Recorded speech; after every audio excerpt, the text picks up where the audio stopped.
Dear ladies and gentlemen, dear colleagues, on behalf of the Faculty of Psychology and Educational Sciences, I welcome you at this academic session during which Ms. Annette Lemba-Hulsala will defend her doctoral thesis in order to obtain the degree of Doctor of Educational Sciences from the KU Leuven. The title of her thesis is L'éducation des filles dans les écoles secondaires du diocèse de Kikwit en République démocratique du Congo, 1960 jusqu'à 1997, contribution des congrégations féminines. The supervisor is Professor Dr. Marc de Pape. A doctoral defense at our faculty follows a fixed procedure. During about 20 minutes, the candidate will give a short presentation of her doctoral research. Afterwards, I will give the floor to the opponents. The first opponent is Professor Dr. Octave Mankondo Idrasa from the University of Kinshasa, Congo. Unfortunately, he couldn't be here with us live, but he will participate via Skype. Second opponent is Dr. Sarah van Ruiskesvelde. Third opponent, Professor Dr. Lieven Dust. Both are from the Center for the Historical Study of Intercultural Relations at our campus Tullar, here at Kortrijk. Each opponent will give his comments and interrogates the candidate for most 15 minutes, including responses to the questions of the candidate. After this, the doctoral examination committee withdraws to deliberate. The examination committee's youngest member in the faculty, this is Sarah van Ruiskesvelde, will act as secretary, and I will act as the chair of this examination committee. Full professors and emeriti of our faculty may attend the deliberation without, however, actively participating. After the deliberation, I will inform whether the degree of doctor has been granted. At our faculty, we do not give a public grade. Then afterwards, there will be a short laudatio by the supervisor. Before I give the floor to the candidate, I want to ask you to switch off your mobile phones. And now I give the word to the candidate.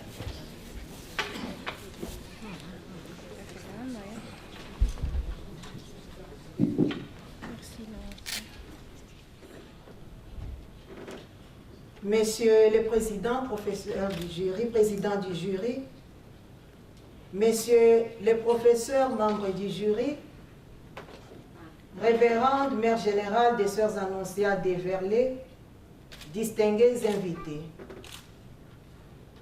Le travail que nous avons l'honneur de vous présenter aujourd'hui s'intitule « L'éducation des filles dans les écoles secondaires du diocèse de Kikwit en République démocratique du Congo, période allant de 1960 à 1997, contribution des congrégations féminines. »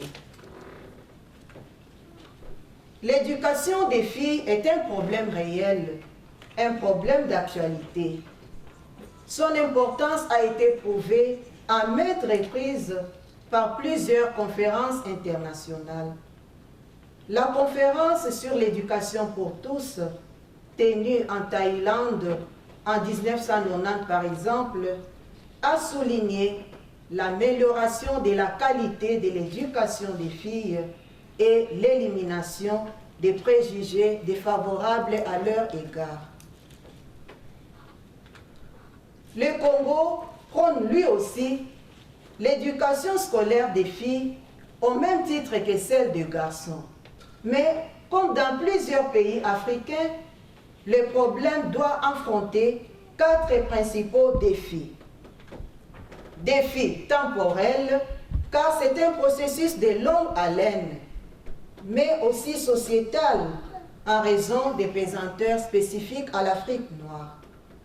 Défi culturel, face au poids des coutumes et des traditions, et enfin psychologique, à cause des freins forgés par les différentes mentalités. Mais il faut savoir qu'au Congo, la conception traditionnelle qui ne percevait pas l'importance de la scolarisation des filles est restée prédominante et même omniprésente pendant des décennies. Cela explique l'augmentation des cas d'analphabétisme chez les filles, avec pour conséquence une minorité insignifiante des femmes dotées d'un bagage intellectuel suffisant pour assumer des hautes fonctions dans les différents secteurs. Dans le cas du diocèse de Kikwit, on a dû attendre l'arrivée des premières religieuses missionnaires en 1922 pour voir les filles accéder à l'école. Mais cela a soulevé une vive opposition entre les gardiens des traditions ancestrales et les religieuses porteuses de pratiques et de mentalités totalement étrangères aux Congolais. Pour ces gardiens des traditions ancestrales, la réussite sociale de la fille était principalement subordonnée au mariage et moins à l'éducation. Mais au fil des années, plus spécialement avec l'événement de l'indépendance en 1960, l'école commença à connaître l'admiration de nombreux Congolais, même ceux du monde rural. Les climats psychologiques des libérations, marqués par la réforme scolaire de 1961, poussa les religieuses à créer des écoles secondaires pour les filles. La formation dispensée dans ces écoles permit aux filles d'accéder à des connaissances intellectuelles, condition première pour leur émancipation. Celles qui firent les études universitaires se retrouvèrent hissées au sommet de l'échelle sociale au point d'exercer des fonctions importantes au même niveau que la gente masculine. C'est pourquoi l'œuvre accomplie par des congrégations féminines au diocèse de Kikwit ne peut, si l'on veut en saisir toute la portée, se limiter à un bilan comptable des bâtiments scolaires construits pour au nombre de filles diplômées, devenues ministres, médecins, professeurs d'université. Ce que nous pouvons retenir est que l'enseignement dispensé dans les écoles secondaires a permis aux filles de croire en leurs capacités intellectuelles et de jouer d'autres rôles que ceux d'épouses et de mères. Cependant, notre dissertation ne s'est pas arrêtée à ces simples constats. Nous avons essayé de retracer l'histoire de l'éducation des filles en démontrant comment, au fil des décennies postcoloniales, à mesure de la prise de conscience des dirigeants politiques d'une part et des congrégations féminines d'autre part, on a assisté à une mobilisation progressive pour élever les 4 principaux défis dans les diocèses de Kikwit. Ainsi, notre question principale de recherche consistait à savoir comment l'éducation des filles a évolué au Congo, notamment dans les écoles secondaires du diocèse de Kikwit pendant la période allant de 1960 à 1997.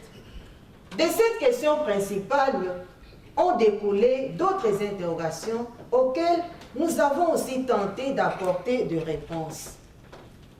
Quels sont les facteurs qui ont entravé l'émergence des filles dans cette contrée du Congo?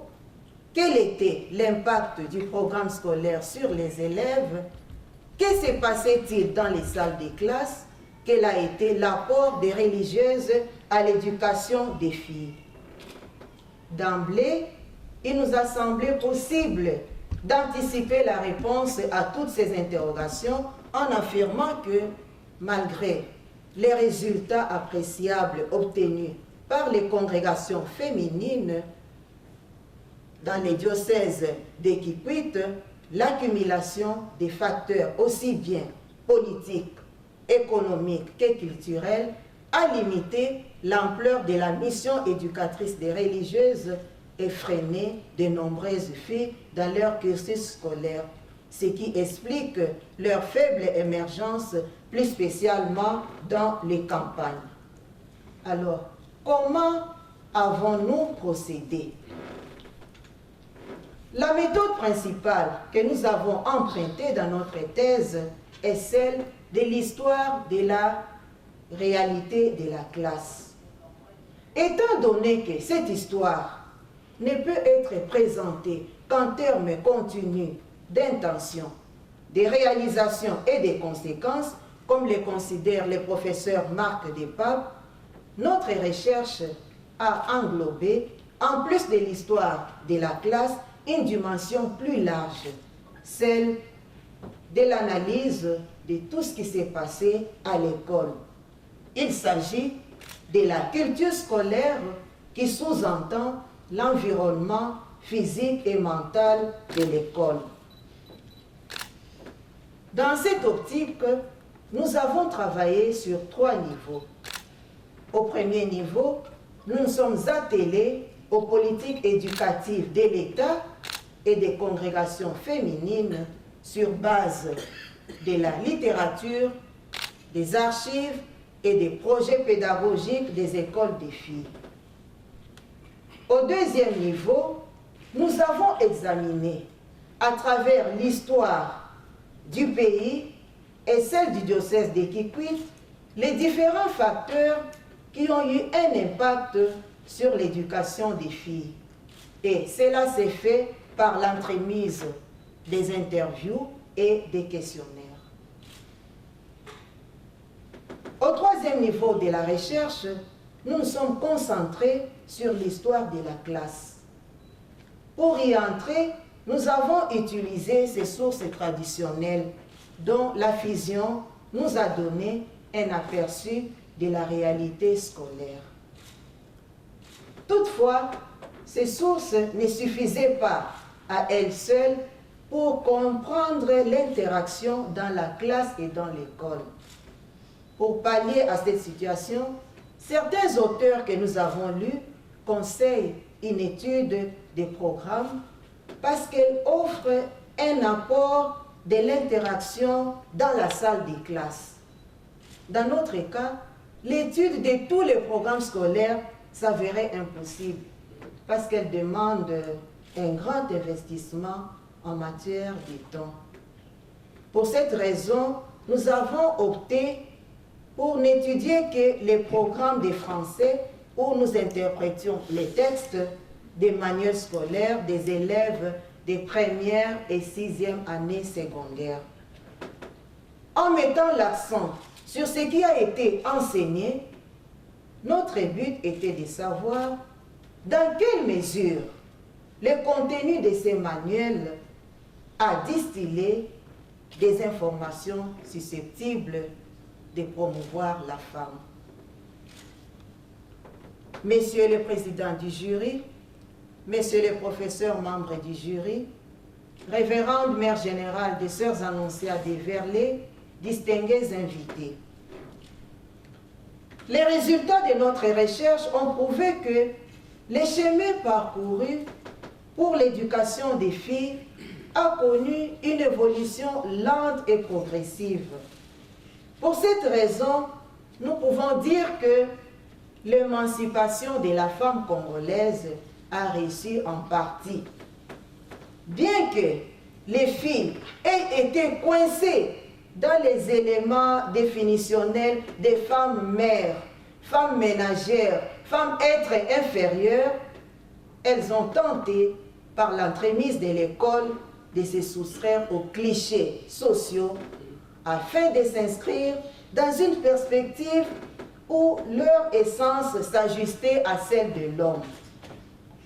Dans ces cadres, on ne peut minimiser la contribution des religieuses à l'instruction des filles et à la promotion de la femme. En effet, la très grande majorité des anciennes élèves, soit 90,3%, convient que la formation visait une émancipation effective de la femme. Cela se justifie par les responsabilités qu'elle porte dans la société tant congolaise qu'étrangère. Toutefois, elle reproche à cette formation la rigueur de l'éducation émancipatrice qui les a presque masculinisées et a brisé par conséquent leur être femme. Dans ce contexte, le comportement qu'elles adoptent dans la société les rend parfois moins enclines à la soumission à l'égard de l'homme, ce qui explique dans certaines circonstances les nombreux divorces enregistrés au sein de leur mariage. Les résultats de notre recherche prouvent en outre peu de cohésion entre la culture africaine et européenne dans les stratégies éducatives. Les élèves n'ont pas pu jouir d'un programme scolaire mettant en évidence certains aspects de la culture africaine dans la démarche éducative. Et les conséquences en furent de plusieurs ordres. Au niveau psychologique, par exemple, il existait un traumatisme permanent chez les filles, dû à la rigueur de la discipline scolaire, parce que l'école donnait parfois l'apparence d'une prison plutôt que d'un lieu d'acquisition de la maturité. L'examen du contenu des manuels scolaires nous a amenés à conclure qu'ils ont été conçus pour la plupart à base d'œuvres écrites par des auteurs étrangers. De ces faits, certaines questions relatives à la femme africaine sont soulevées d'un point de vue occidental. Or, il n'existe pas toujours de coïncidence entre les préoccupations de la femme africaine et celles de son homologue européenne. Les pratiques ancestrales auraient pourtant pu être mises en valeur en vue des objectifs nouveaux ou modernistes. Cette attitude aurait permis la synthèse entre l'éducation moderne et l'enseignement traditionnel. Ceci aurait enlevé à l'école l'image d'une structure étrangère imposée à des filles se sentant parfois exilées de leur culture et donc de leur monde. Enfin, la politique du pays demeure dans la précarité sur tous les plans de la vie nationale. Lorsque le budget de l'éducation équivaut à près de 1% pour une population de 70 millions d'habitants, on peut s'attendre à une prise en charge éducative conséquente pour les filles comme futures responsables du pays. Ainsi, nous prenons le risque de prétendre que si l'éducation des filles devient prioritaire au Congo, on pourra léguer, grâce à l'école, des femmes valables à la société de demain. Mais pour y arriver, les enseignants doivent convaincre les parents. Les parents, à leur tour, doivent convaincre l'État. Et l'État trouvera l'argent qu'il faudra. Il faudra bien qu'il les trouve. En ces jours-là, il n'y aura plus des budgets monstrueux pour la guerre. Mais il y en aura pour l'éducation. Dans cette optique, les recherches ultérieures pourront se baser sur l'étude de la prise en charge effective de l'État congolais pour l'éducation de la jeunesse. Elles pourront aussi accorder une attention particulière à l'idée d'africaniser l'éducation, parce que comme Africain, on a besoin de garder sa culture originale. Mais le grand paradoxe serait de voir comment éviter que cette africanisation devienne un frein pour la participation à la culture occidentale. Parce qu'on ne peut pas non plus se concentrer seulement sur la culture africaine. À ce titre, on s'intéresserait à la question de savoir comment éduquer les filles congolaises à une plus grande ouverture pour qu'elles participent à un monde où sévit le rendez-vous du donner et du recevoir. Expression chère à Léopold Sédar Senghor dans sa définition de la négritude. Je vous remercie pour votre aimable attention.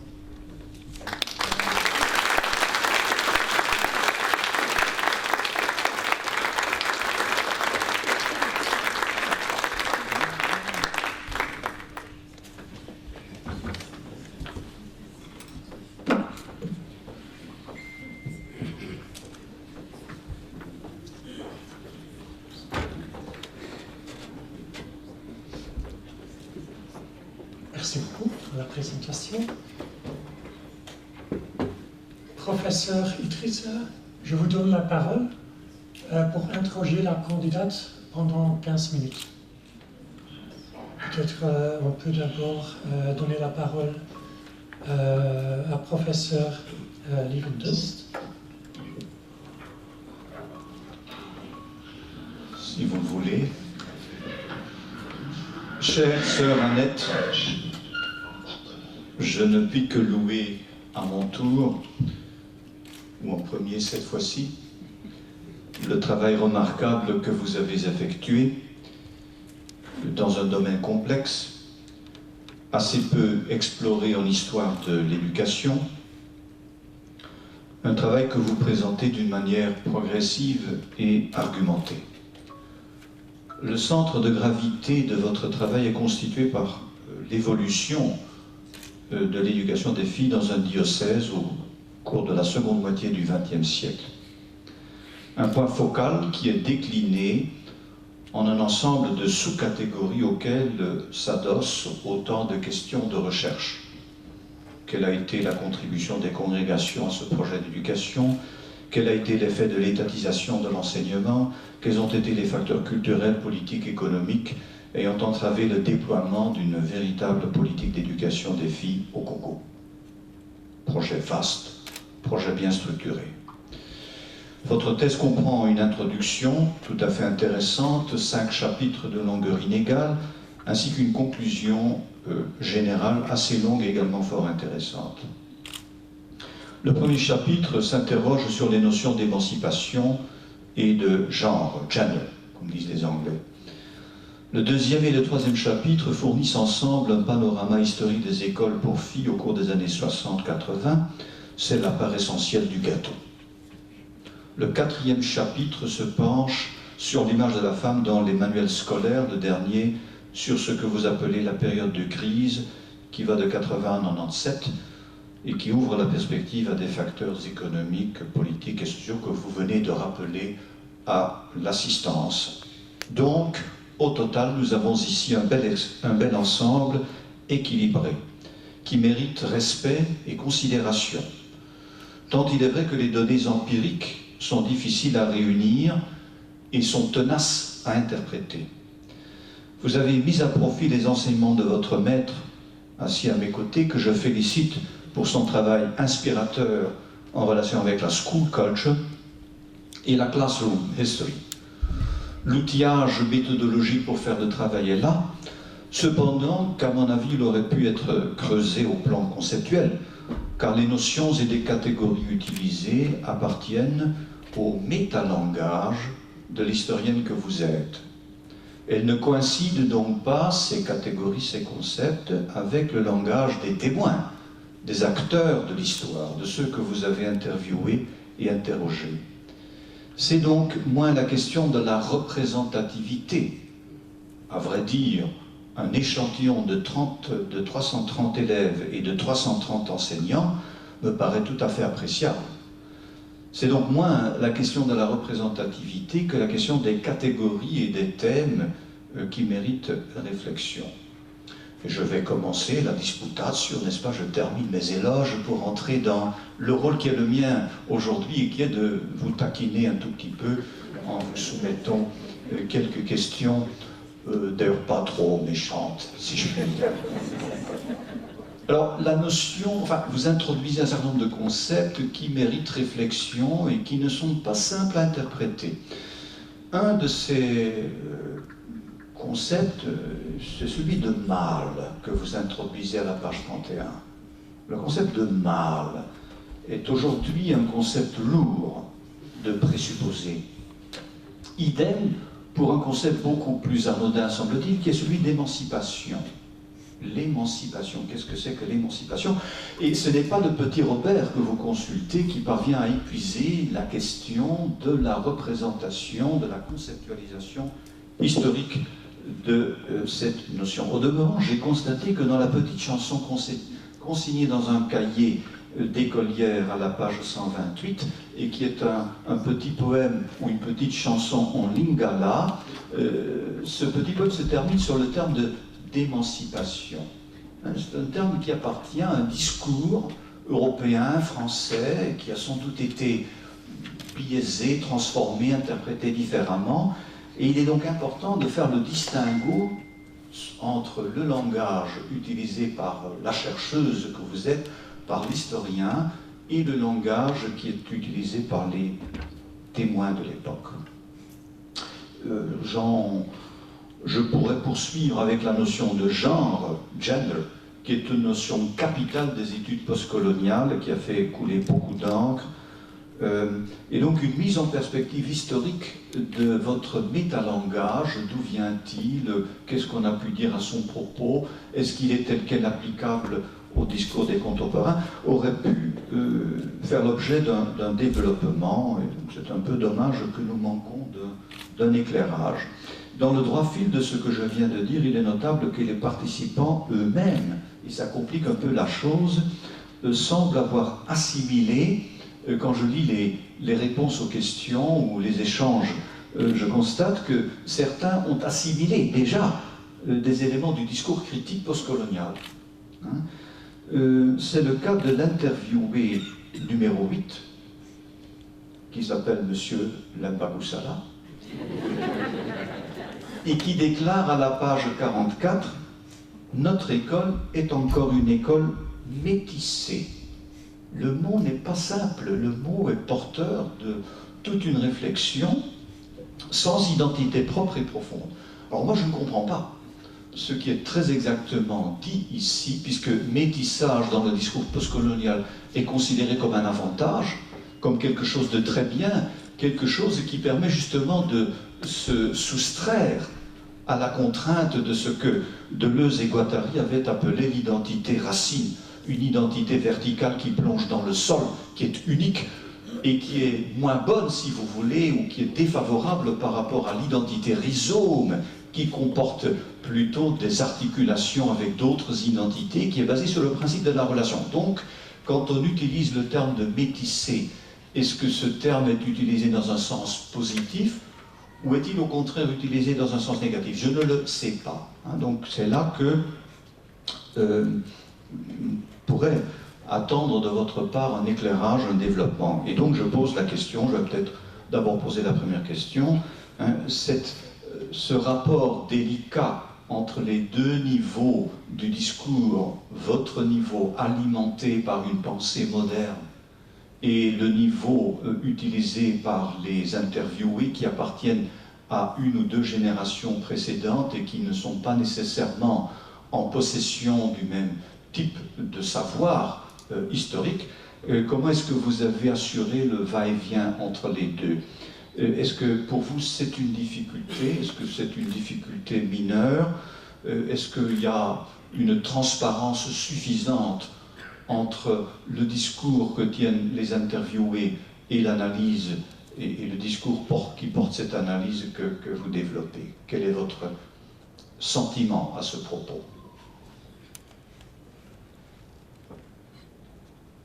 Merci, professeur, pour votre intervention, pour les remarques et les suggestions que vous m'avez faites. Je vous remercie beaucoup.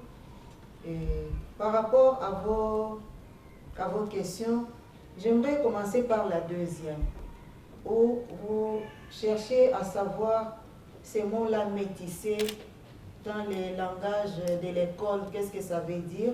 Est-ce que ça a été dit d'une manière positive ou négative? Et qu'est-ce que ça signifie? Qu'est-ce que ça révèle pour moi aujourd'hui par rapport au discours des interviewés? C'est ça, si j'ai bien compris. Professeur, moi, je pourrais vous dire que l'école comme institution a commencé avec la colonisation.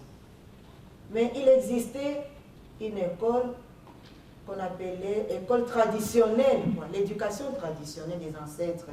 Mais comme institution, c'est avec la colonisation. Et comme je l'ai dit, c'était des personnes étrangères à la culture africaine. Et cet métissage s'est fait ici, comme le professeur l'a présenté là, en disant que c'est une école encore métissée, c'est au sens positif et négatif. Moi, je vais commencer avec le sens négatif, puis je reviendrai au sens positif. École métissée, c'est-à-dire que les pratiques, les programmes scolaires qui ont été donnés à l'école actuelle sont venus de l'étranger. Et même ceux qui ont hérité cela, qui sont encore présents aujourd'hui, ceux qui ont conçu les programmes scolaires, c'est une génération qui a été formée par les gens de la première génération, entre guillemets, la période coloniale. Donc ça continue dans ce sens-là. Quand on parle d'école métissée, c'est-à-dire qu'il y a eu beaucoup des choses de la culture africaine, comme je l'ai dit dans mon exposé, qui n'est plus retrouvée aujourd'hui. Je donne un exemple concret. J'en ai parlé même au 4e chapitre. Lorsqu'on voit les programmes, les programmes scolaires, par exemple, de l'histoire ou de géographie, l'histoire, par exemple, tout ce qui est enseigné dans les programmes d'histoire, c'est l'histoire étrangère dans la plupart des cas. Mais l'histoire propre du Congo est moins enseignée dans les programmes nationaux. Professeur, il y a des Congolais ici. S'il y a par exemple 50 Congolais ou 50 Congolais dans la salle, vous allez voir que ces Congolais, si vous leur posez une question sur l'histoire de la Belgique, ils vont connaître au bout du doigt parce qu'on apprend ça à l'école. Mais si vous leur posez une question sur l'histoire de leur propre famille ou de leur clan ou du Congo, je ne pense pas que s'il y a 10, il y aura 5 qui sauront répondre. C'est là où se situe le problème, professeur. C'est pas mal d'avoir une école métissée parce que nous avons quelque chose de bon qui nous est apporté de la Belgique ou de l'étranger. Mais moi, mon problème, c'était de voir qu'il faut aussi qu'on ne puisse pas négliger ce qui est propre à nous, parce qu'on doit quand même garder notre identité quelque part. Alors, comme vous êtes professeur de français, je vais prendre aussi l'exemple du français. Le français est une langue étrangère pour nous, les Congolais, mais c'est une langue de l'enseignement. Il y a beaucoup d'enfants aujourd'hui, beaucoup de filles,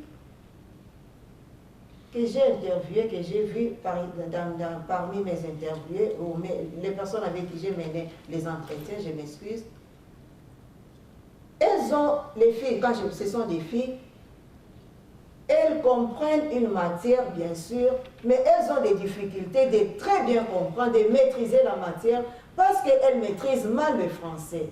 Mais si la même matière était donnée, par exemple, en Kikongo, qui est une des langues nationales, ou en Tiluba ou en Lingala, ils allaient mieux comprendre. C'est pas mal pour ça d'avoir la langue française, parce que c'est une langue étrangère. Là, je viens au point de vue positif. C'est une bonne chose, mais nous ne devons pas perdre non plus notre identité. Et l'école a plus perdu l'identité africaine. C'est là où se posent les problèmes.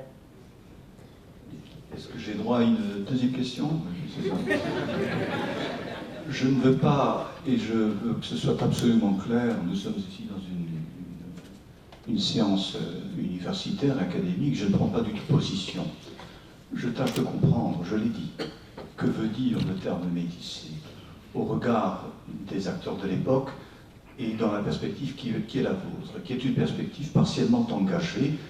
Je l'accepte parfaitement. Je sais cependant que, outre le modèle de la négritude qui prévaut encore dans certaines parties du globe, est venu s'ajouter dans la pensée postcoloniale qui vient après, également en Afrique, une pensée de la relation qui met en avant, comme le faisait Homi Bhabha, la notion d'hybridation, la recherche d'un tiers espace.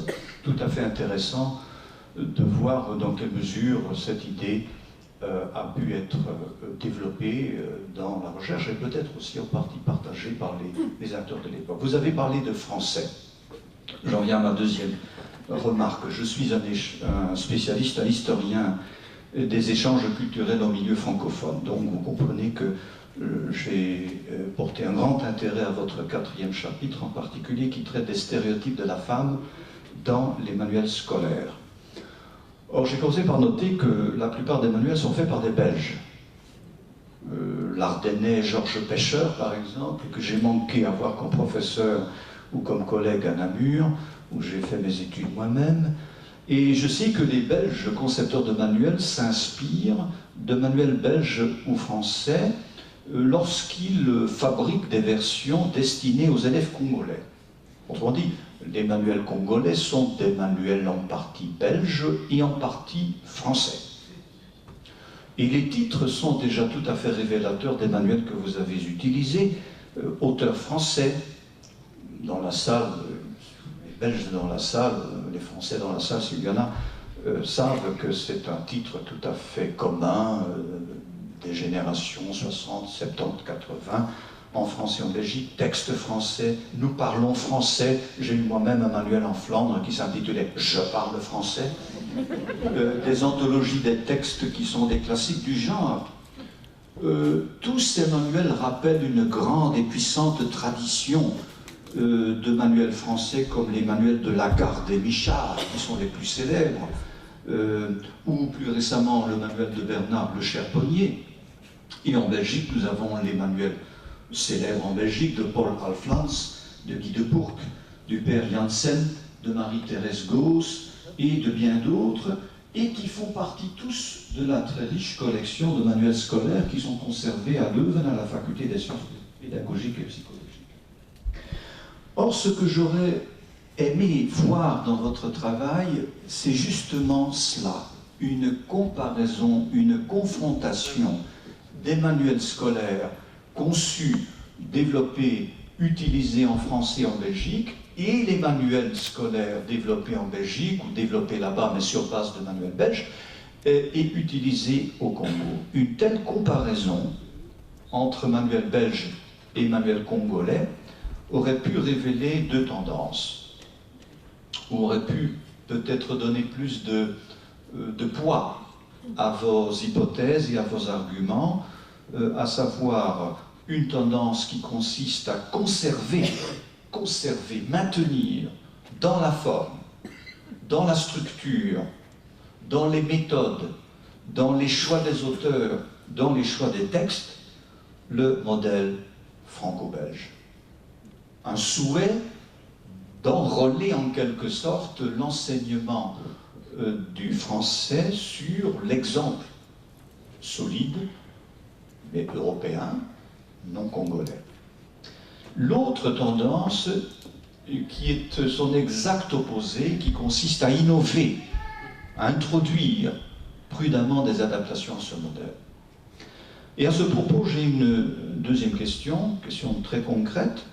Je suis frappé du fait que dans les manuels scolaires congolais, bien sûr, il y a beaucoup d'auteurs français et des auteurs qu'on retrouve dans les manuels belges de la même époque. Mais on trouve quand même aussi, d'où, disons, la coexistence des deux tendances, les deux tentations en quelque sorte de concevoir un manuel de français, la présence d'auteurs sénégalais, comme Abdoulaye Sadji, Sembène Ousmane, d'auteurs guinéens, comme Camara Lay, d'auteurs ivoiriens, comme Akeloba et Bernard Dadier, d'auteurs burkinais, comme Joseph Kizerbo, plutôt que des auteurs congolais. Pourquoi dans des manuels congolais faut-il des auteurs francophones africains? Et ça, dans un manuel de 68, c'est assez frappant, page 153. Ensuite, bien entendu, nous voyons petit à petit, et lentement et prudemment, il n'y en a pas beaucoup, apparaître des auteurs congolais dans un manuel de 80, mais qui demeurent en présence, en coprésence d'auteurs français, pas d'auteurs belges. Bien entendu, on pourrait se demander pourquoi dans les manuels belges destinés à des Belges ou à des Flamands, il fallait tant d'auteurs français alors qu'il y a des auteurs belges. La question peut également se poser, elle ne doit pas se poser aujourd'hui. Donc, il y a là une espèce de tentation entre deux tendances qui semble assez difficile à concilier. Quel est votre sentiment à ce propos? Oui. Merci, professeur. D'abord, par rapport à la confrontation des textes dont vous avez dit de manière scolaire, belge et congolais.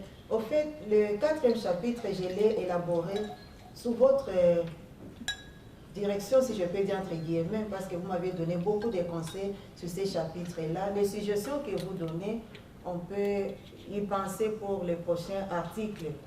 Donc là, je vous remercie vraiment. On va y penser. Mais la question que vous posez, merci professeur, la question que vous posez, l'absence des Congolais dans les manuels scolaires, on est entre 60, donc c'est juste à la période postcoloniale, les Congolais, on n'avait pas assez de Congolais formés dans ces domaines-là. Il y avait peu de Congolais qui étaient formés dans les domaines de la littérature, professeur. Vous êtes un peu sévère. Hein. On pourrait citer tout de même un certain nombre d'auteurs congolais, mais qui ne sont pas parvenus à pénétrer, disons, la pensée, la réflexion des concepteurs de manuels. Professeur, je peux continuer? Je ne vous interromperai pas. De tous les concepteurs des manuels scolaires, tous sont morts, mais je n'ai rencontré qu'une seule, la sœur Clotilde Meus. Elle, je l'ai rencontrée, elle est encore vivante et elle m'a expliqué pourquoi. On faisait plus confiance aux auteurs de la francophonie. Or, le Congo, c'est un pays qui a été colonisé par les Belges, mais on voit plus les Flamands, mais moins les francophones. C'est la raison pour laquelle, et puis des deux, il n'y avait pas assez de Congolais formés à cet effet. C'est ce qui explique leur absence. C'est ce qu'elle m'a dit. Parce que moi aussi, c'est quelque chose qui m'a frappé et je lui ai posé cette question. Mais professeur, moi je parle jusqu'en 1997, mais après 1997, on a quand même d'autres manuels scolaires. Et moi, je n'ai pris que les premières et 6e secondaires. Il y a les 2e, les 3e et les 4e. Peut-être ils sont là-dedans, mais dans l'ensemble, il y avait moins de Congolais formés dans le domaine de la littérature. L'enseignement de la littérature est en tout cas appelé à transmettre des valeurs, c'est certain. Peut-être cet enseignement est-il aussi censé révéler les ressources, les beautés de la langue, l'identité culturelle. On ressent comme un échec qui mérite davantage réflexion, mais encore une fois, je ne veux pas m'appesantir là-dessus et je veux terminer sur une note positive. Laissez-moi donc encore une fois, Sœur Arnette, vous féliciter pour votre thèse et vous souhaiter aussi qu'au final lui soit donnée sous une forme ou une autre une diffusion aussi large que possible auprès de la communauté des spécialistes historiens de l'éducation au Congo. Merci, professeur.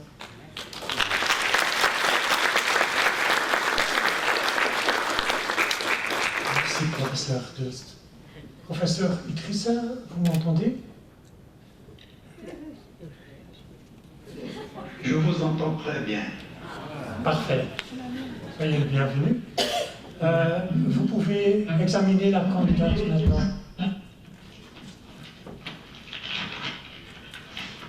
Merci bien, merci pour la parole que vous m'accordez. Lorsque vous ne savez pas au juste où vous allez, votre voyage a des chances de mal se terminer avant que vous ne puissiez vous en apercevoir. Monsieur le Président du jury, moi je vais éviter le drame du Rousseau. Je vais tracer mon itinéraire.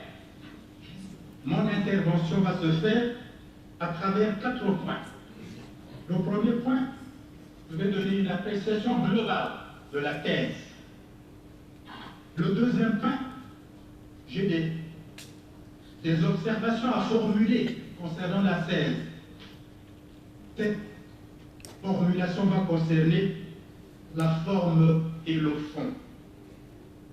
Le troisième moment de mon intervention, ça sera un questionnement.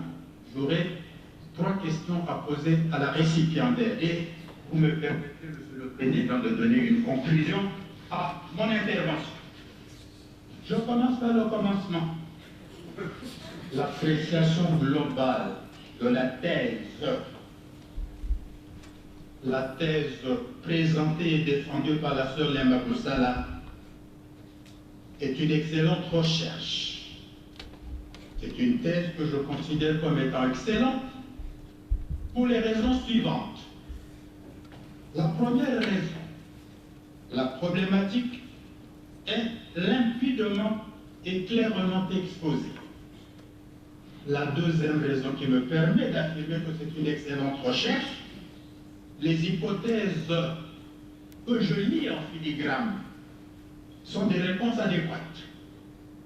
Ces hypothèses tiennent compte des connaissances acquises et sont vérifiables. La troisième raison, la méthode et les techniques utilisées correspondent à la démarche descriptive et diagnostique de l'étude.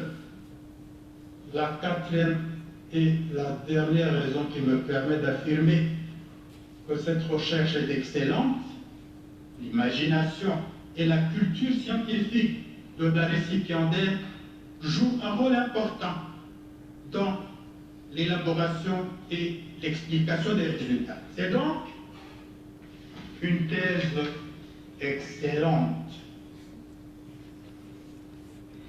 La deuxième étape de mon intervention, c'est la formulation des observations. Ces observations vont concerner d'abord la forme.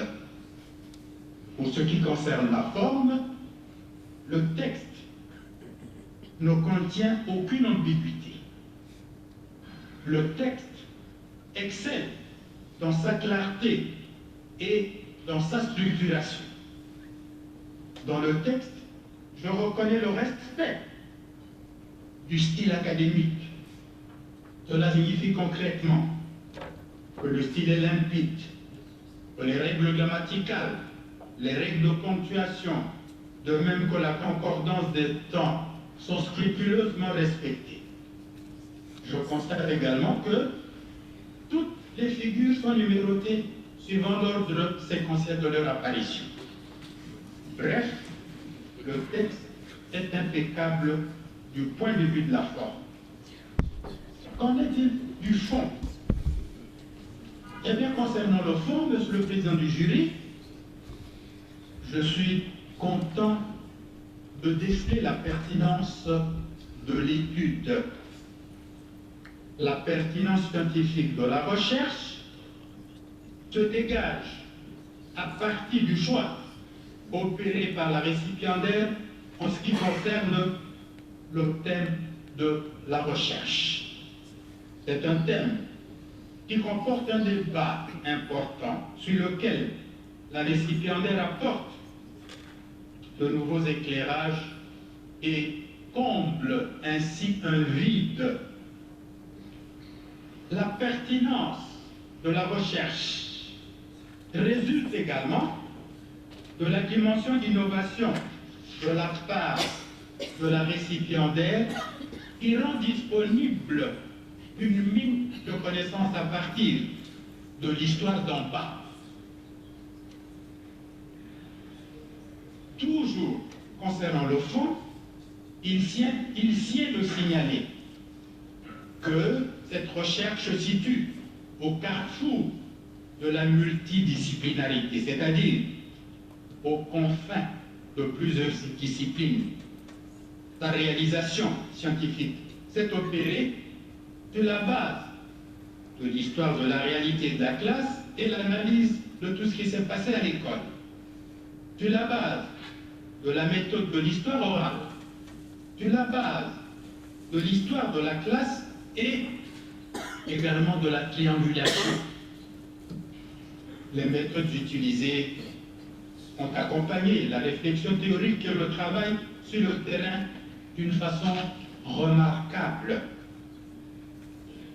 Je me résume, la présente recherche est une thèse de qualité. Elle implique un juste équilibre entre théorie et empirisme. Elle repose sur un questionnement. Ce questionnement débouche sur un travail conceptuel, une réflexion théorique et une bonne connaissance des différentes approches et des différentes interprétations. C'est une thèse qui dévoile l'importance d'une grande rigueur dans la manière dont les résultats sont enregistrés. Il est important de constater également que l'accomplissement de cette recherche repose sur l'ordre, la précision, la discipline intellectuelle et le sens de l'organisation. Enfin, je me permets de souligner que malgré la littérature existante, l'historiographie de l'éducation des filles dans le diocèse de Kikwit, ainsi que l'apport singulier des religieux dans ce domaine, n'ont jamais été thématisés. C'est ce vide que la présente recherche vient de combler. Cette thèse est excellente, Monsieur le Président du jury, mais à vaincre sans péril, on triomphe sans gloire. Je ne voudrais pas que la sœur Lemba là-dessus triomphe sans gloire. C'est la raison pour laquelle je la soumets à un questionnement.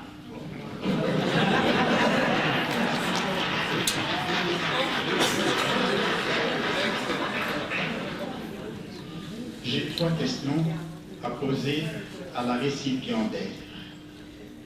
La première question, je ne sais pas, Sœur Lemba Kosala, vous préférez répondre chaque fois à une question ou bien vous voulez que je formule les 3 questions que vous puissiez répondre après?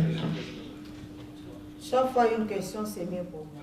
Je voudrais qu'à l'intention du public, vous puissiez rappeler quelques faits qui permettent de saisir les conséquences des 2 événements suivants sur l'éducation des filles dans le diocèse de Kikwit. Ces 2 événements sont la rébellion de Pierre Moulele au Kwilu vers les années 1964.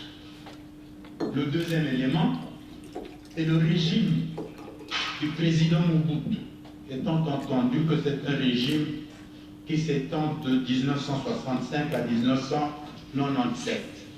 Ma soeur, vous avez la parole. Merci, professeur, pour votre intervention, bien que ça a été long. Merci beaucoup. Vous me demandez de vous rappeler quelques faits qui permettent de saisir les 2 événements suivants, la rébellion mouléliste et le régime du président Mobutu de 65 à 97, les conséquences sur l'éducation des filles. Je crois que, si j'ai bien compris, c'est ça. 2 événements, 2 faits. D'accord. Vous avez bien compris. Oui. Je commence avec la rébellion du Kwilu. J'aimerais tout d'abord souligner, professeur, monsieur le président du jury, que on ne doit pas condamner en bloc Moulele. La rébellion que Moulele a déclenchée, il avait des raisons fondamentales qui l'ont poussé à les faire. Nous l'avons largement expliqué dans notre article que nous avons écrit avec le professeur Marc Despape, qui a été publié dans une revue canadienne. Donc ça, c'est la première chose avant de répondre à la question. Toutefois, on ne peut pas négliger les conséquences que ça a eu sur l'éducation des filles.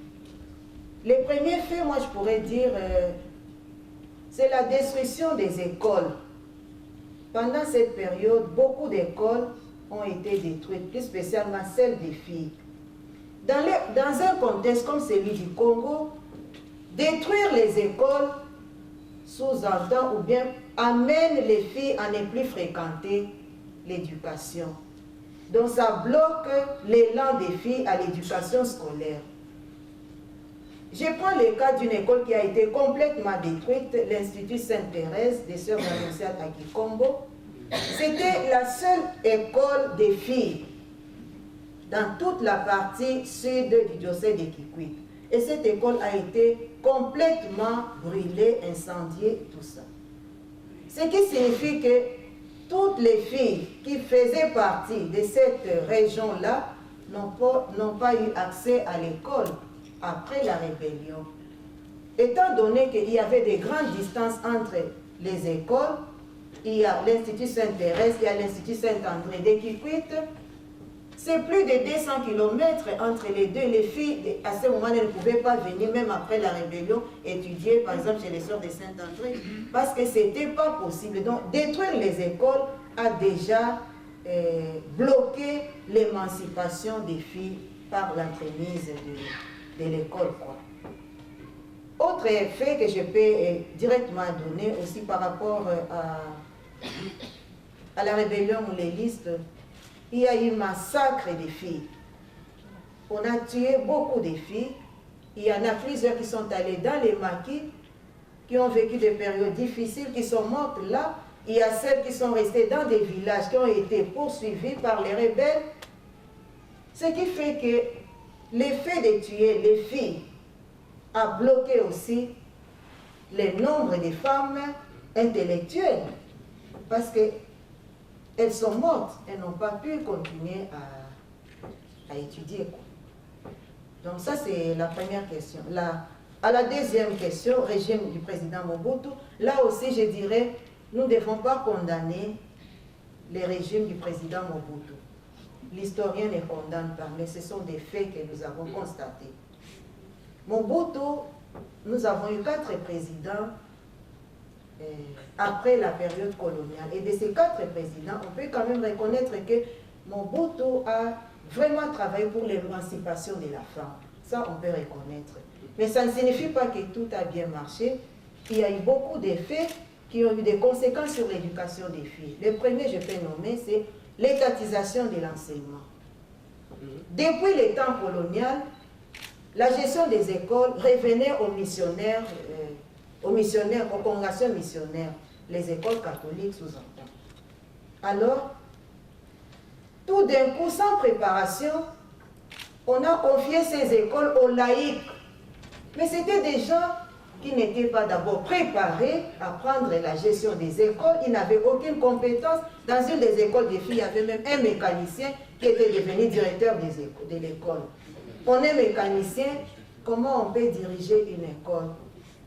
Donc, cette étatisation, il n'y avait plus de quoi ça. On ne savait plus qui fait quoi et comment on les fait, parce que toute école a une histoire. Les écoles des sœurs avaient une histoire propre à elles. Elles avaient un projet.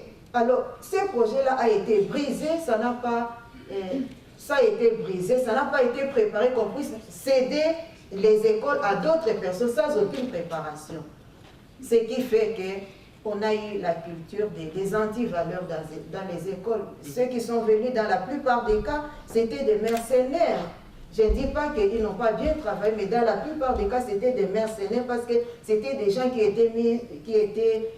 qui on avait confié la responsabilité des écoles. C'était les dirigeants politiques qui les avaient mis là-bas sans aucune compétence. Ça freinait déjà l'émancipation des filles. Ça a eu des conséquences plutôt néfastes sur l'éducation des filles. Je pense que je peux m'arrêter là, professeur. Il y a d'autres faits, mais je peux m'arrêter là. Malheureusement, le temps est limité. Est-ce que je peux vous demander de poser une question seulement? De choisir une question. Ok, la deuxième question. La deuxième question, Dr Annette, quelle justification donnez-vous en limitant temporairement votre étude dans la période de 1960 à 1997? Quelles sont les justifications que vous donnez? Merci, professeur. Moi, je parle de l'éducation des filles dans les dossiers d'équipe 60 à 97. 60, c'est l'année de l'indépendance du Congo. Donc, c'est la période, parce que moi, j'ai travaillé la période post-coloniale. C'est l'année 1960 et marque les débuts de la période post-coloniale. Donc ça, c'est déjà la première raison, 1960, l'année de l'indépendance du Congo. Et puis 1997, c'est la fin du règne de Mobutu. J'ai préféré prendre cette période-là parce que il y a eu beaucoup de bouleversements au niveau politique, économique et social pendant cette période post-coloniale qui a eu beaucoup d'impact sur l'éducation des filles. Et cela a des conséquences encore jusqu'à aujourd'hui. C'est la raison pour laquelle j'ai choisi cette période.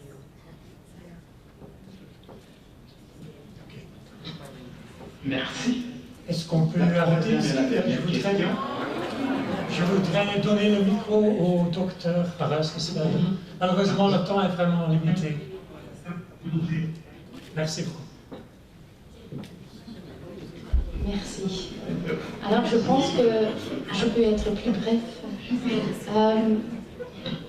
Je vous félicite, Annette, avec l'achèvement de votre thèse et je pense que soulevez des questions pertinentes. Votre thèse est clairement le résultat d'une enquête approfondie. Je pense que l'étude est très riche, très bien documentée, surtout parce que vous avez utilisé de différents types de sources, même s'il a dû parfois être difficile d'avoir accès aux archives de l'école. Et à mon avis, l'une des sources les plus intéressantes que vous utilisez, ce sont les questionnaires, ce sont les entretiens que vous avez eus avec... que vous avez recueilli auprès d'acteurs historiques qui étaient d'une manière ou d'une autre impliqués dans l'éducation des filles au Congo. Pourtant, je pense que les entretiens oraux auraient peut-être pu jouer un rôle plus central dans votre étude. Parfois, c'était difficile à retrouver les expériences des acteurs historiques dans le texte, je pense. Donc, voilà la question suivante. Selon vous, quelle est la valeur ajoutée de l'histoire orale pour une étude sur les initiatives de promotion sociale et d'émancipation au Congo?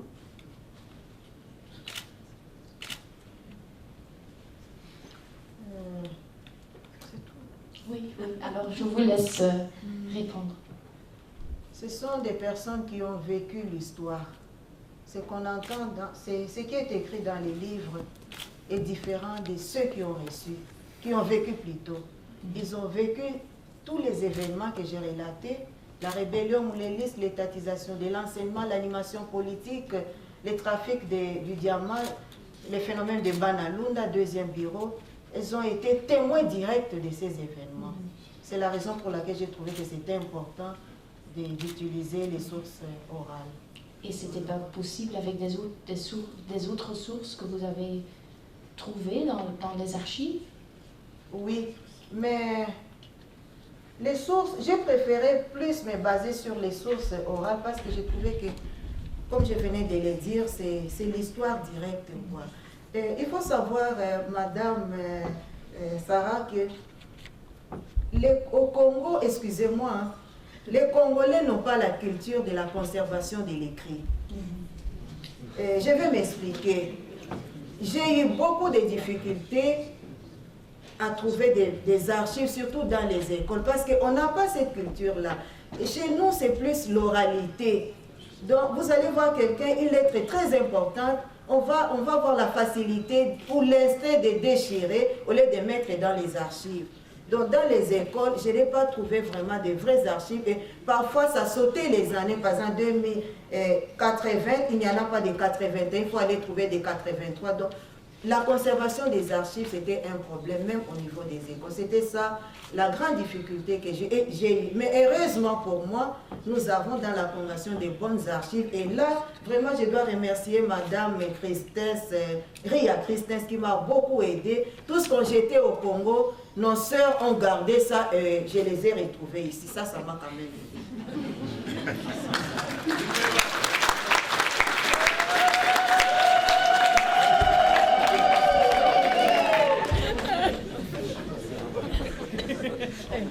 C'était pour toi, je suppose. À la fin de votre projet de doctorat, la question se pose, je crois. Quelle est la valeur ajoutée de l'histoire? Dans la conclusion du 20e chapitre, si je ne me trompe pas, vous citez le père Verhulst. Et je cite, de quoi demain sera fait en Afrique centrale? Nous ne le savons pas, évidemment. Et ce n'est pas à l'historien d'y répondre. Donc, êtes-vous d'accord avec ce constat? Selon vous, quelle est l'importance de votre étude historique pour les discussions contemporaines sur le rôle des femmes dans la société africaine? Merci, madame. On ne peut pas négliger l'histoire. Pour résoudre un problème, spécialement celui de l'éducation, on doit connaître l'histoire. Et une étude historique nous permet de savoir ce qui s'est passé pour voir ce qui s'est fait aujourd'hui afin de voir comment tirer pour l'avenir. Ok, c'est un peu ça. Merci.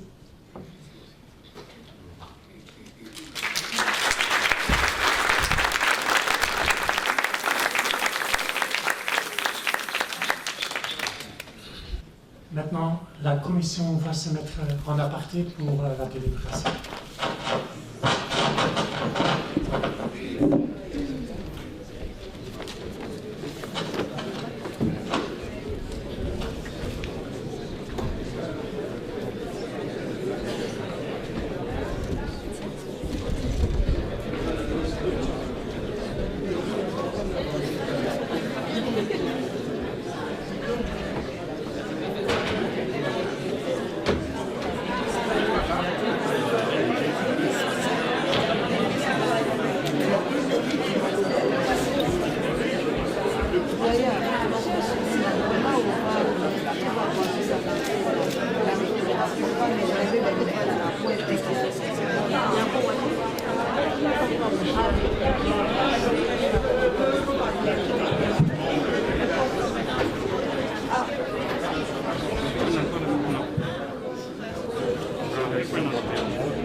Monsieur Itressa, vous m'entendez?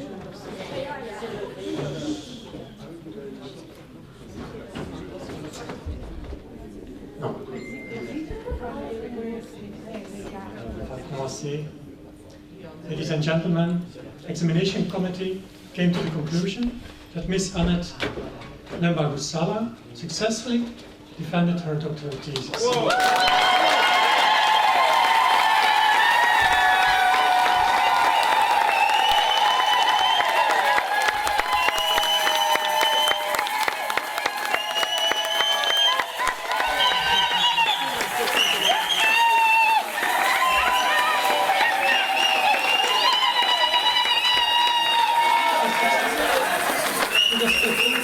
All requirements for obtaining the degree of Doctor of Educational Sciences from the KU Leuven.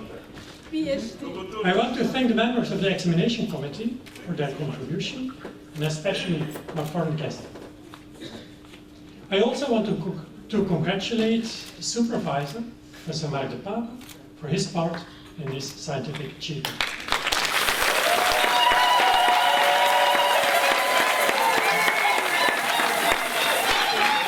Most of all, of course, I want to congratulate Ms. Annette Lembagusala, and on behalf of the Director of the KU Leuven, I hereby certify that she is from now on Doctor of Educational Sciences and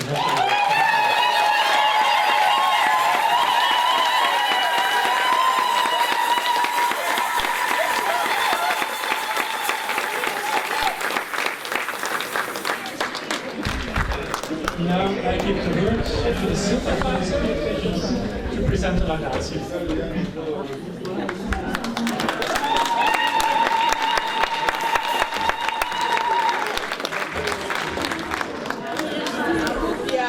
Chère Annette, Mesdames, Messieurs, chère Annette, comme vous êtes proclamé docteur en sciences de l'éducation, vous pouvez porter avec la permission du jury la toge d'un docteur de la KU Leuven, ce qui est vraiment exceptionnel car normalement on ne peut qu'acheter la toge après la défense. Mais comme vous avez l'intention de retourner presque immédiatement au Congo, on vous permet de la mettre maintenant.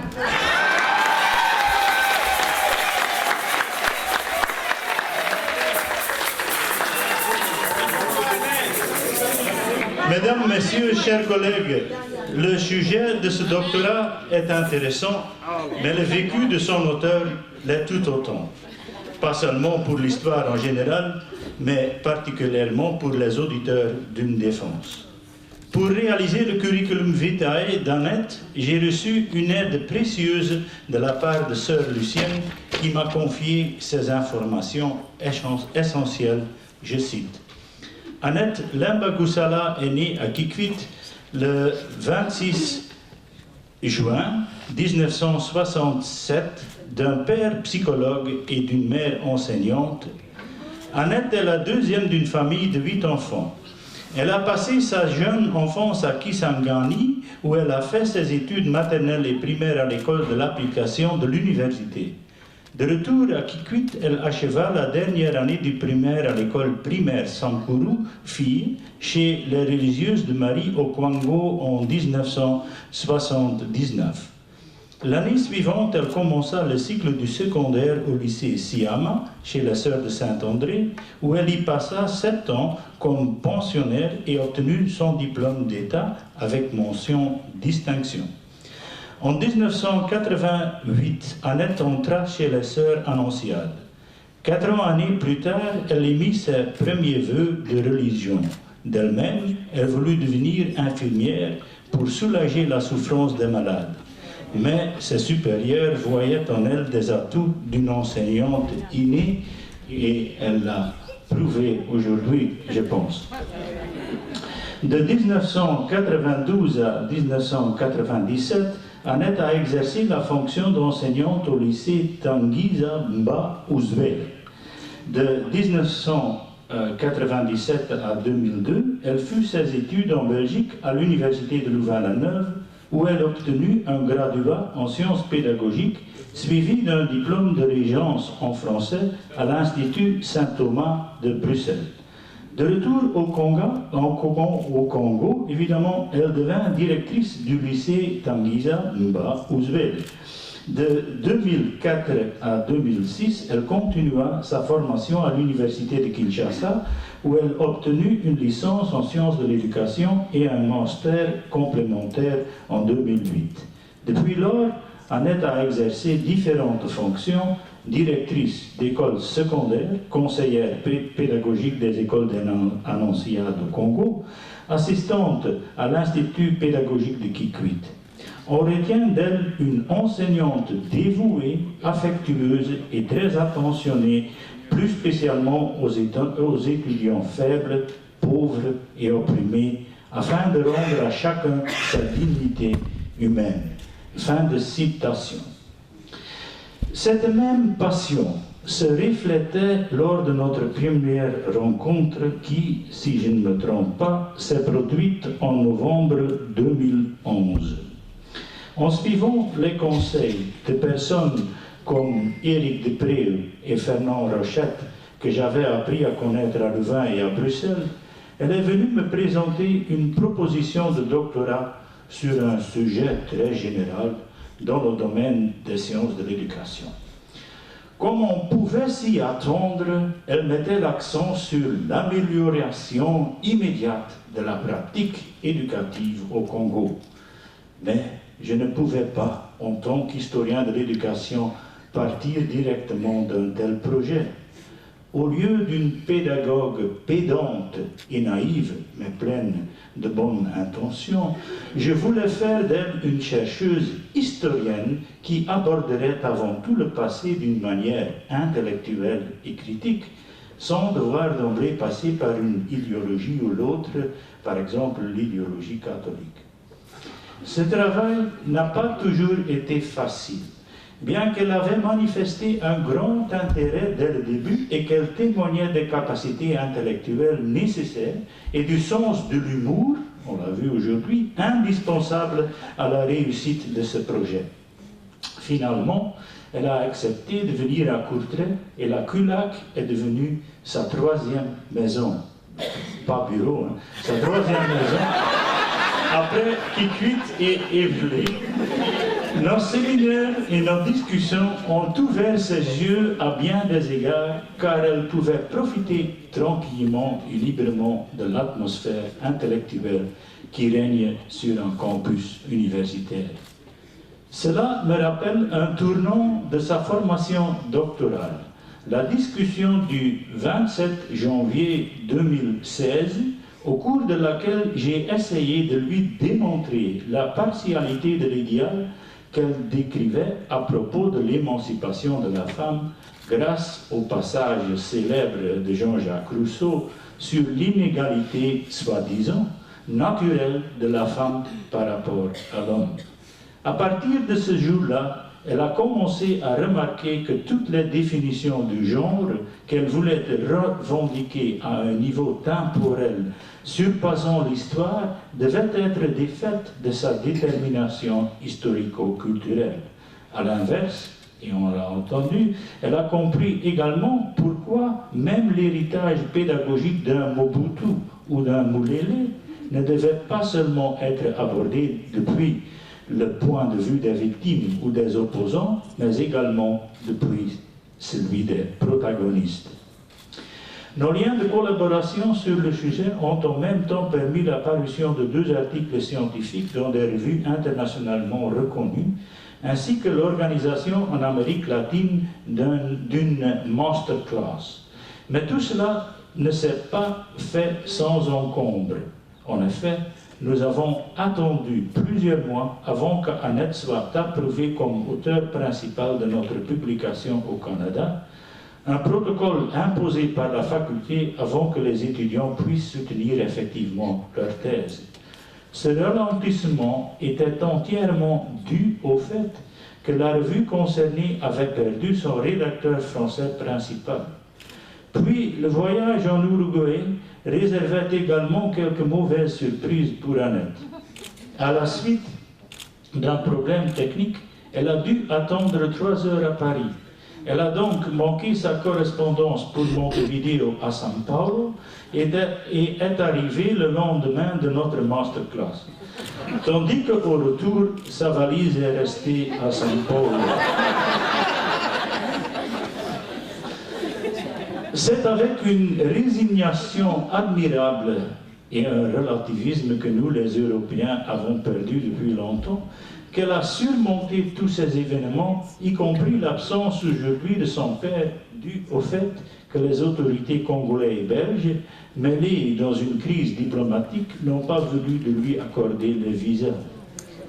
Elle a également traversé toutes les étapes de la bureaucratie universitaire et facultaire avec des minor changes contestables, réclamés in extremis, sans être agacée pour le moins du monde, ce qui n'était d'ailleurs pas le cas de son promoteur.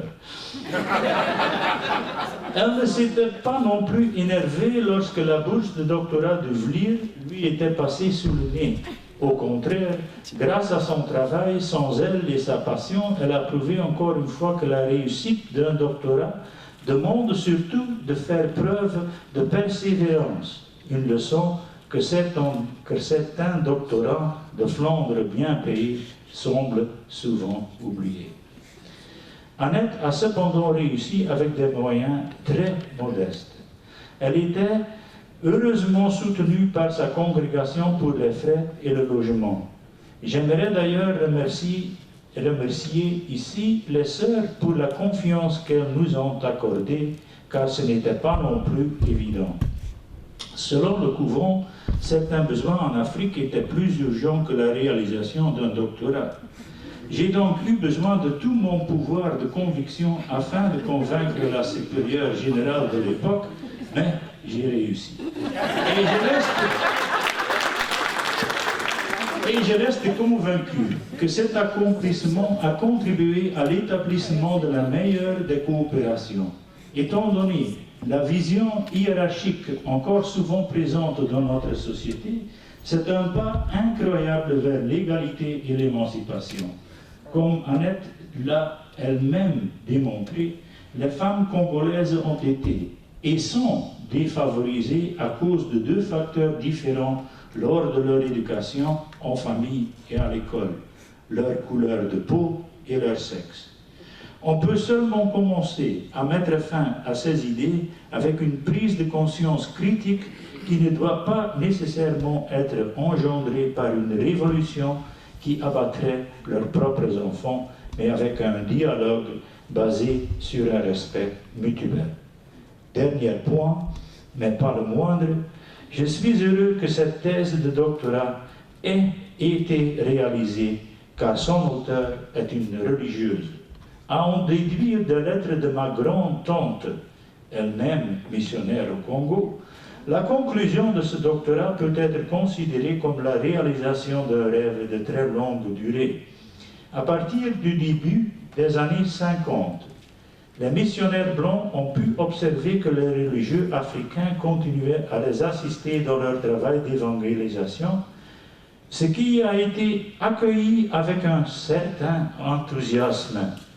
Ma grand-tante a offert à la seule religieuse noire, tout comme à ses collèges blanches, une barre de chocolat pour montrer sa joie lors de ma naissance et celle de mon frère jumeau. Néanmoins, beaucoup de missionnaires blancs ont à l'époque gardé l'image coloniale, souvent négative, de la population indigène. Nous devons encore noter que personne ne peut échapper à l'histoire, qui est évidemment le droit à l'existence le plus fondamental de chaque recherche historique, y compris celle de l'éducation. Bien que nous avons abordé la question de manière suffisamment réaliste, cette étude peut toujours conférer un certain pouvoir d'émancipation à ceux qui souhaitent en tirer des connaissances réelles. Pour cette raison, il serait très souhaitable que la thèse soit publiée au Congo sous la forme d'un livre. Quoi qu'il en soit, nous souhaitons finalement qu'Annette trouve la force d'émancipation abordée dans ses recherches lors de sa future carrière pédagogique dans ce pays magnifique qui se trouve malheureusement depuis des années dans une situation lamentable. Prends soin de toi, chère Annette. Nous resterons certainement en contact. Merci.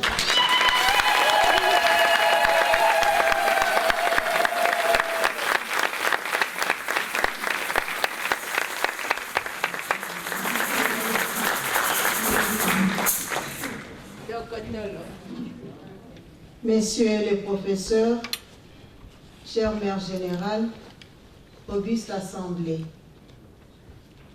il est parfois difficile de prendre la parole en pareille circonstance. Cependant, je me dois de vous adresser ces mots de reconnaissance. Mais avant tout, j'aimerais répondre à cette question que vous me posiez si souvent et qui me faisait de la peine. À quand la fin de la thèse?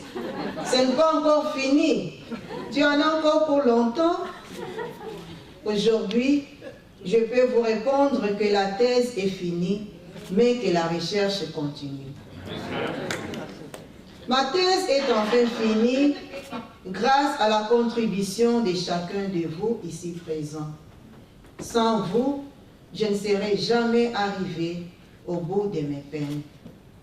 C'est pourquoi j'ai dit à chacun en particulier ces mots simples mais profonds. Merci, merci, merci. Toute ma gratitude s'adresse d'abord à mon promoteur, le professeur Marc Despapes. Messieurs les professeurs, après ces 5 années passées sous votre direction, je puis vous dire qu'il y a des professeurs qui sont des professeurs pour leurs étudiants. Il y a des professeurs qui sont plus que des professeurs. Ils sont des parents, des amis, des conseillers pour leurs étudiants. C'est ce que vous avez été pour moi. Un parent, un ami, un guide, un conseiller. Toutes mes séances de travail avec vous étaient empreintes de respect et de cordialité. Aucune fois, vous ne m'avez dénigré ni rabaissé. Même au-delà de mes erreurs, vous me parliez toujours avec délicatesse pour me remettre à niveau. Quand j'étais découragée, vous étiez là pour raviver en moi la confiance. Professeur d'université, il n'existe pour vous aucune barrière des races, des sexes ou des cultures. Ce qui compte pour vous, c'est la dignité de la personne humaine.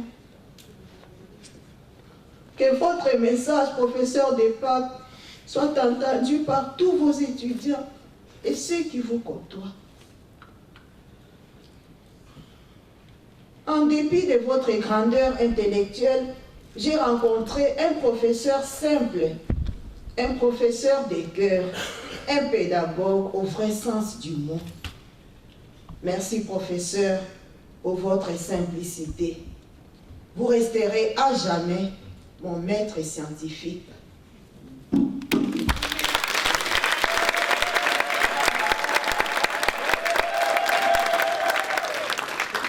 Ma reconnaissance s'adresse aussi au professeur Lieven Dulst, Mathieu Zana Etambala, Peter Westrat, et au docteur Sarah Masseur et le père Honoré Vinck, tous membres du comité d'accompagnement de mes recherches doctorales.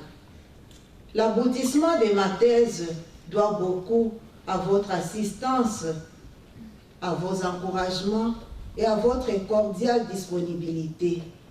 Je vous redis toute ma reconnaissance que rien ne peut traduire. Je remercie singulièrement ma famille religieuse, représentée ici par la mère générale et mes consoeurs. Merci, mes sœurs, de votre présence réconfortante.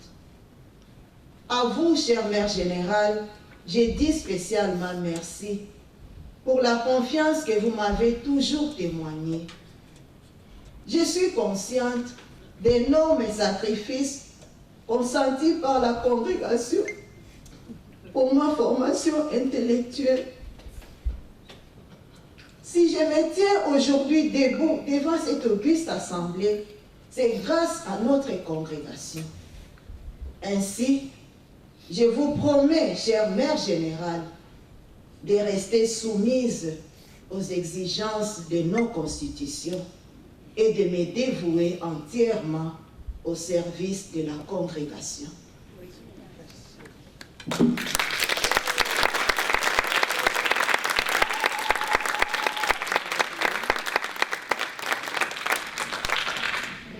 Dorénavant, l'éducation de la jeunesse, et particulièrement celle des filles, constitue pour moi, chère mère générale, mon 4e vœu de religion. Je me confie en vos prières.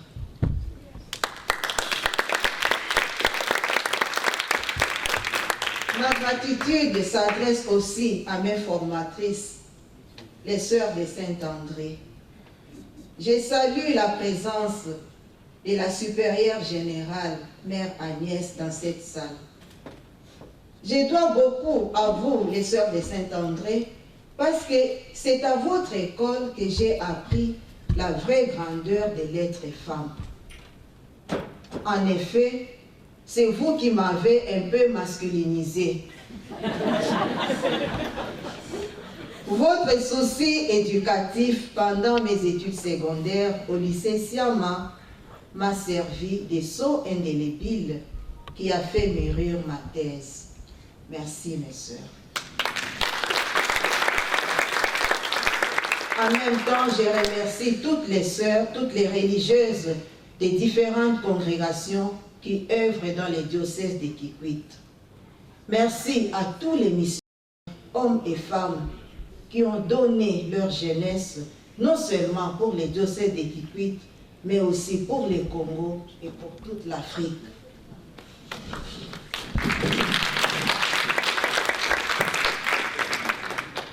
Je remercie ma famille biologique, de laquelle j'ai reçu une éducation empreinte de grandes valeurs. Merci à papa et maman qui auraient pu être avec nous, mais n'ont pas pu venir à cause des difficultés dues aux relations diplomatiques entre le Congo et la Belgique. Ils sont bel et bien représentés par vous, nos parents, ici présents dans la salle. Car en Afrique, la famille porte une dimension plus large. Européens ou africains, vous faites tous partie de ma famille biologique. Enfin, merci à vous, membres du jury. Merci au président du jury d'avoir bien mené la barque de cette grande aventure, la thèse doctorale. Auguste Assemblée, ce que vous attendiez s'est accompli. La thèse est finie. Puis-je vous inviter maintenant au partage du petit verre d'amitié. Je vous remercie.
Nous venons d'assister à la soutenance de thèse de la sœur Annette, une soutenance qui a été faite de manière brillante et surtout que la problématique présentée l'a été aussi, comment je dirais, d'un grand intérêt. À notre avis, nous pensons que ce travail scientifique est d'une grande importance.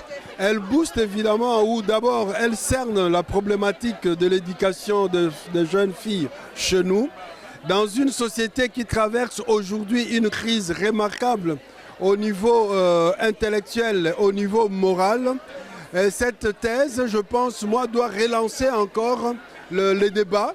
Comment on doit recerner l'éducation qu'on donne aux filles chez nous pour pouvoir faire en sorte que les filles ou les femmes de demain puissent vraiment apporter quelque chose de substantiel dans le changement que le pays attend. Alors nous pensons que ce que la sœur vient de faire, c'est un travail remarquable et nous ne pouvons que l'appuyer dans ce sens-là et tous en faire nôtre parce que le Congo de demain ne pourra pas se mettre en ordre si les femmes ne jouent pas leur rôle comme la sœur vient de le montrer. Voilà. Bonjour, je crois qu'on vient d'assister à une très très belle thèse qui est une recherche de tout ce que l'on a entendu et que j'ai moi personnellement suivi. C'est une très très belle recherche dont le sujet est très intéressant. Et ce qui me frappe, c'est le courage, n'est-ce pas, de la sœur. Et ça, ce sont mes premières impressions. Je pense qu'elle apportera énormément dans son enseignement, dans l'éducation des filles. Et comme elle l'a dit publiquement elle-même, elle s'engage dans un 4e vœu qui est l'éducation des filles. Voilà, c'est un moment heureux, c'est un moment de joie, un moment heureux pour Kikwit, un moment heureux pour l'enseignement supérieur du Congo et spécialement de la ville de Kikwit, que la sœur ait pu, n'est-ce pas, terminer sa thèse de façon aussi brillante et avec beaucoup de joie, beaucoup d'enthousiasme. Tout le monde est certainement très content, comme on peut le voir à travers toutes les personnes qui sont présentes ici. Voilà. Voilà. Au Vatican, on dit « Habemus Papa ». Hein? Ici, à l'œuvre, nous disons « Habemus Docteur, Professeur ».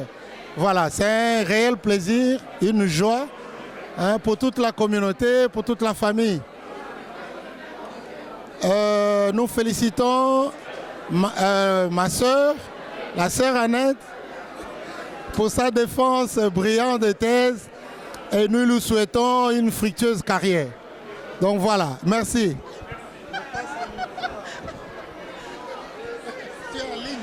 Ah oui. En tant que maman, je souhaite toutes les bonnes choses à Annette. Avance. Je compte sur toi pour le Congo, surtout pour la ville de Kikwit. On était tellement très bas. Avec ta tête, je pense qu'on va relever tout. Tu étais prédestiné de toute façon pour faire tout ce que tu as fait là. Tu as convaincu tout le monde. Je ne pensais même pas que tu étais à ce niveau-là. Waouh! Quelle fierté!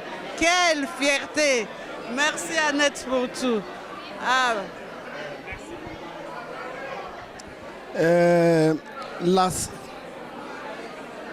La sœur Annette a montré la preuve de la compétence. C'est une thèse qui est tout à fait une thèse très très importante pour le Congo. Vous savez que la République démocratique du Congo, l'RDC, traverse aujourd'hui une crise. Mais de pareilles thèses, ça pourra aider la République. De pareilles thèses, ça pourra contribuer pour la République à venir. Donc nous tenons simplement à féliciter la sœur pour sa brillante thèse, qu'il continue, qu'il ne se fatigue pas, qu'il continue pour glorifier notre Père. Je vous remercie. Non, vous pouvez rester parce que je suis très fière et je suis touchée par votre courage, je suis touchée par votre vie parmi nous, dans notre communauté, dans la congrégation et par votre sincérité et loyauté par rapport à la congrégation. Ça, merci beaucoup. Merci notre mère. Moi, je n'ai pas quelque chose de spécial à dire. Je suis tout heureux de l'aboutissement de cette aventure scientifique d'Annette. Elle a su faire montre de connaissances scientifiques. Et d'ailleurs, le jury l'a très bien souligné. C'est une thèse d'un niveau élevé. C'est une grande contribution à la science pour notre pays et pour la science en général. Félicitations à elle pour toutes les privations qu'elle s'est faites afin de nous faire la bonne surprise d'aujourd'hui. Merci. Parlez comme Mobutu. Moi, je parle. Oui. Qu'est-ce que je dois faire? J'étais le promoteur, j'étais le directeur de la thèse, donc qu'est-ce que je peux dire? Que c'est bon, hein?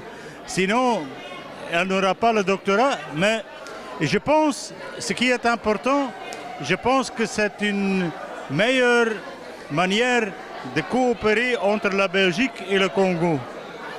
c'est de partager nos connaissances. Parce que l'histoire doit être écrite ensemble.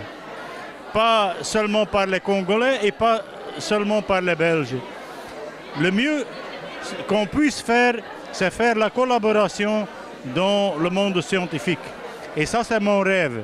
Et j'espère qu'une fois, on aura beaucoup plus qu'aujourd'hui des contacts avec des Congolais, des chercheurs et chercheuses congolaises.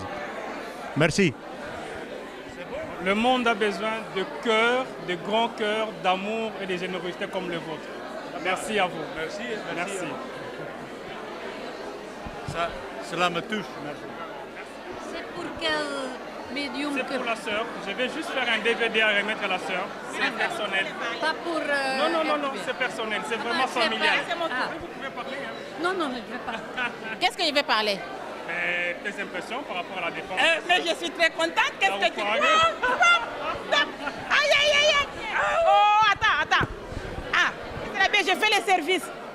Ok, donc c'est la fête de la sœur Annette. Alors il faut être très contente pour prendre la bière et pour jouer. Aujourd'hui c'est le tour de la sœur Annette. Demain c'est mon tour. Donc il faut... Parle à Kimbala. Non, on ne peut pas parler à Kimbala, je ne suis pas Mbala. Eh bien, grande ma joie du fait qu'on est arrivé ici. On a quitté très tôt à la communauté. On est arrivé, on a assisté à une brillante défense de la sœur Annette. Je suis très content du fait que toutes les questions qui lui ont été posées, elle a su se défendre en douceur et avec humour. On est très contente pour notre consoeur. Pour tout ce temps qu'elle a passé ici, je vois que ça a payé. Elle a été assez stressée.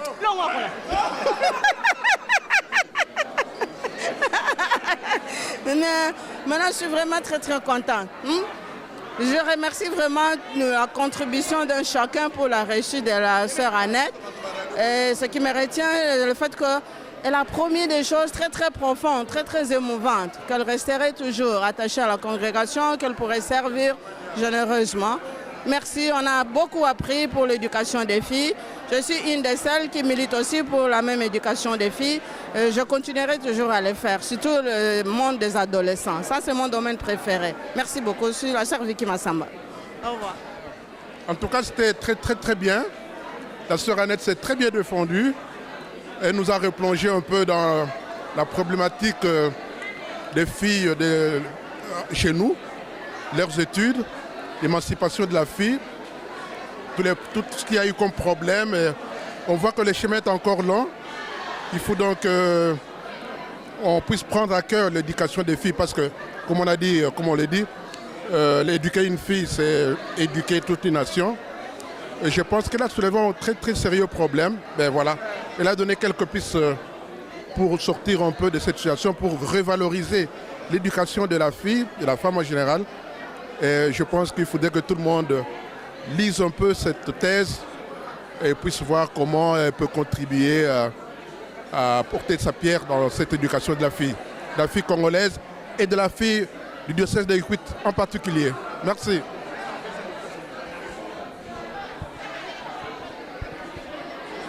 Moi, je voudrais surtout, à cette occasion, féliciter les sœurs annonciades pour le travail qu'elles ont fait au Congo. Elles ont formé les filles de la maternelle jusqu'à l'université. Et les fruits sont là. Aujourd'hui, la sœur Annette a montré quel est le fruit de cette éducation des congrégations religieuses. En tout cas, à la sœur Verle, qui était la motrice de l'équipe polyvalente, comme on dit, au Congo, félicitations. La mission est accomplie. Mais cette mission qui est accomplie doit encore continuer pour d'autres filles. Même si maintenant, elles ont quitté le Congo, mais d'une façon ou d'une autre, elles doivent continuer à soutenir les annoncières qui sont restés au Congo. Voilà, merci beaucoup. Et à la sœur Annette, de l'avant. C'est ça,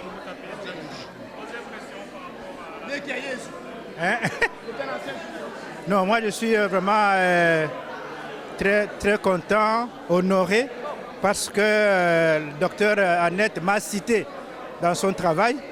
Donc je suis tellement... C'est parmi les jeunes que j'ai encouragé, que j'ai soutenu. Et donc sa réussite m'honore et me satisfait. Je suis vraiment tellement content, je la félicite. Je lui souhaite une très bonne carrière, brillante carrière maintenant, qu'elle a son diplôme de doctorat.